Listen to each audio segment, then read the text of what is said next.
বলিউড অভিনেত্রী কাঙ্গনা রানাওয়াত অভিনীত বহুল প্রতীক্ষিত সিনেমা কুইন 2 মুক্তির আগেই এক বড় ধরনের আইনি জটিলতায় পড়েছে। মূল সিনেমার মেধাস্বত্ব লঙ্ঘনের অভিযোগ তুলে এবং ছবিটির মুক্তি আটকে দিতে এবার আদালতের দ্বারস্থ হয়েছে প্রযোজনা প্রতিষ্ঠান ফ্যান্টম স্টুডিওস। ইতিমধ্যে বোম্বে হাইকোর্টে জিও স্টারের বিরুদ্ধে 250 কোটি রুপির বিশাল অঙ্কের এক ক্ষতিপূরণ মামলা দায়ের করেছে তারা। ফ্যান্টম স্টুডিওসের দাবি, তাদের কাছ থেকে কোনো রকম অনুমতি না নিয়ে সম্পূর্ণ বেআইনিভাবে এই সিনেমার সিকুয়েল নির্মাণ করা হয়েছে।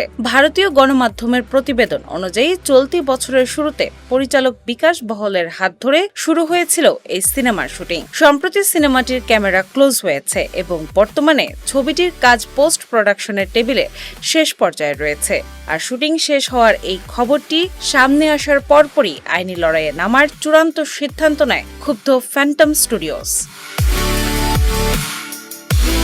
সংস্থার ঘনিষ্ঠ সূত্র জানিয়েছে, বিষয়টি নিয়ে আদালতের দ্বারস্থ হওয়ার আগে একাধিকবার জিও স্টার ও বিকাশ বহলের সঙ্গে যোগাযোগ করা হয়েছিল। ফ্যান্টম স্টুডিওসের পক্ষ থেকে তাঁদের আপত্তির কথা জানানো হয় এবং প্রকাশ্যে একটি আইনি নোটিশও জারি করা হয়েছিল। কিন্তু অপরপক্ষের কাছ থেকে কোনো ইতিবাচক সাড়া বা সমঝোতার আভাস না মেলায় বাধ্য হয়ে শেষ পর্যন্ত মামলা দায়েরের পথ বেছে নিয়েছে তারা।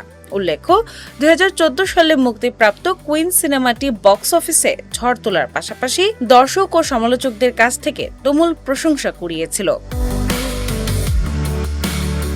ফ্যান্টম স্টুডিওসের দাবি, মূল কুইন সিনেমার 50% মেধাস্বত্বের মালিকানা আইনগতভাবে এখনও তাদের হাতের মাঝেই রয়ে গেছে।